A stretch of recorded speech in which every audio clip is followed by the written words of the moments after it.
No one would have imagined at the start of 2020 that the world would be grappling with a pandemic by March. As governments scramble to respond, the virus has spread to over 140 countries, causing turmoil in the global economy and disrupting supply chains. So how can governments prepare for a viral outbreak before it spirals out of control?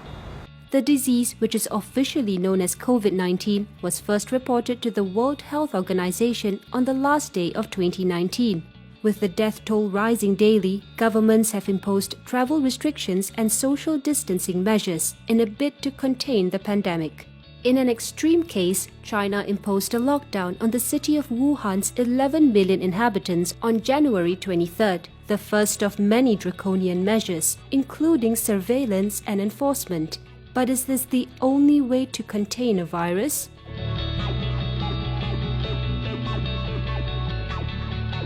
Masks, thermometers, quarantine notices, and travel restrictions. These are some of the tools governments are using to try to contain the coronavirus pandemic.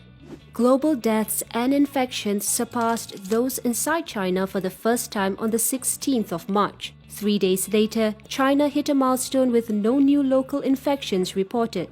However, outside of China, the number of infections continue to climb, with each country adopting a different approach to stem the spread of the virus. As the public and private sectors race to develop a vaccine for the coronavirus, innovations to help identify or limit the spread are also equally important, if not more. These solutions include drive-through temperature screenings, now seen in places like South Korea and the US, and even remote monitoring systems now being used in Hong Kong. Bioformis is a digital therapeutics company, and digital therapeutics is a new category of medicine where you're essentially using software to treat and manage a disease. This technology, it was developed for heart disease and the likes. So what was the point that you realized that it could be applied to this new disease? In a matter of 2 weeks, our team built together and customized our existing solution for COVID-19, which is geared towards remotely monitoring patients to detect early signs of symptoms. The medical device, known as the Avarian, is worn by the user on the arm. I got a first-hand look at how it works. It has medical-grade sensors embedded, and it captures 20-plus physiological parameters. What are the more important ones when we're talking about coronavirus detection? The most important ones are heart rate variability, respiration rate, blood oxygen separation, and also skin temperature. And then all the information will transmit it to the clinician dashboard. So this one, the clinicians can view all the patients in the one page. The company is working with the University of Hong Kong and Hong Kong health authorities to remotely monitor patients who are quarantined or already diagnosed with COVID-19. The platform can be used by drug companies in their clinical trials to understand the efficacy and effectiveness of the drug.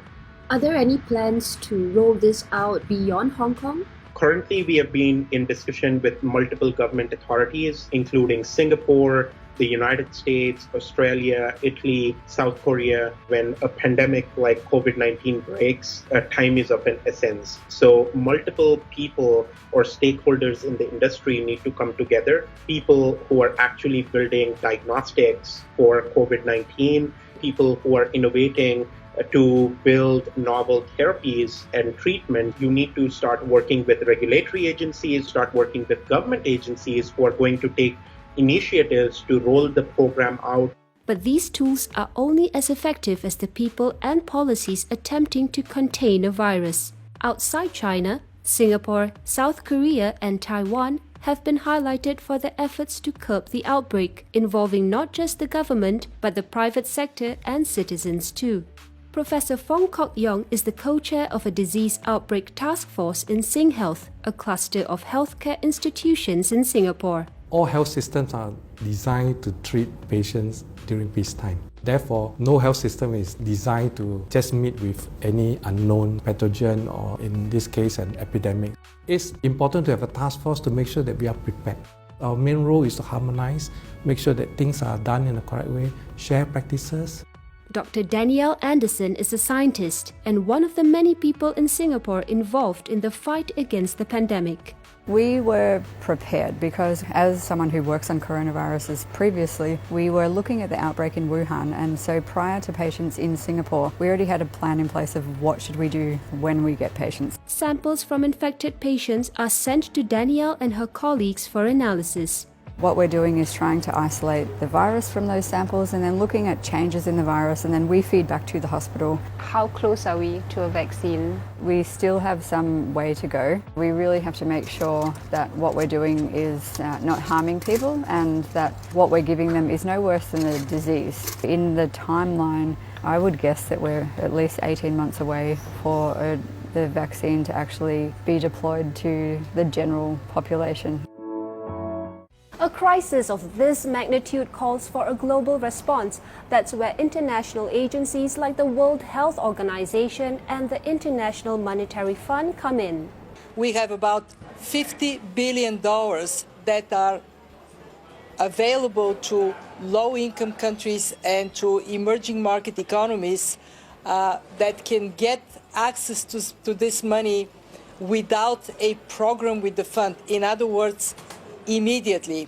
The World Health Organization estimates that 89 million medical masks, 76 million examination gloves, and 1.6 million medical goggles will be needed each month to respond to the pandemic adequately.